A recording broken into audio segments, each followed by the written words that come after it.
SBR, it's become known. I'm seeing a lot of people going, who's done an SBR? This looks like it's a good option. It'll cost me $25K, but I can wipe off $200 or $500 or $900,000 of debt. Yes, but no. So for those that don't know, Lynn, can you tell us what an SBR is, or a small business restructure? Yeah. So it's a form of insolvency, which is softer touch, shall we say.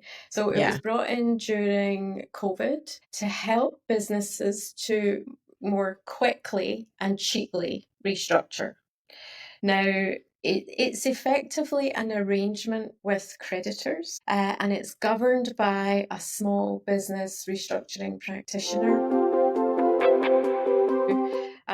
When this was first introduced, the ATO were approving 90% of the small business restructuring proposals that were put in front of them. We understand that has reduced because they're becoming more selective. They're choosing businesses that have got a good chance of continuing. Which is my next question. Why would the ATO agree to just wiping off, say, 75% of their debt or whatever it works out, it cents in the dollars on, if the business is going to fail anyway? Yeah, so I think that's the change that has taken place recently, since more and more businesses have looked at this. I mean, insolvency is a necessary part of a healthy economy. Correct. So for those listeners that don't know what that is, the ATO has a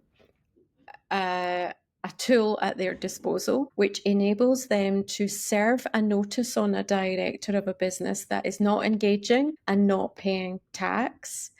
And it's a 21-day notice. When that notice expires, if the director has not taken any action to either appoint an insolvency practitioner or pay the debt, then the debt jumps from the limited liability company to the director personally. It can be absolutely massive for some individuals that aren't aware that can happen. And so that's why we're seeing a lot of SBRs occur. That 21 days means that directors are very motivated to take action, and they see the SBR as a good way to deal with that and still retain their business.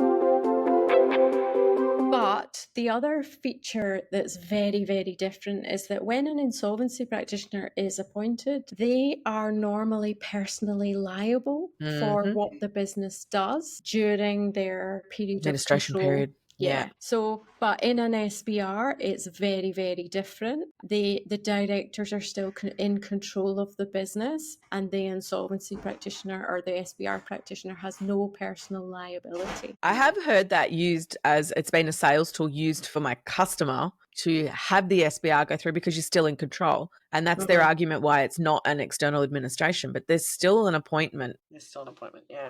There's still an appointment. And so credit looks at it as that you've appointed an external administrator, which means you can't manage your own affairs. You haven't been able to pay your debts when they've fell due, which means you are, Trudy, trading insolvently. Why would we give you money?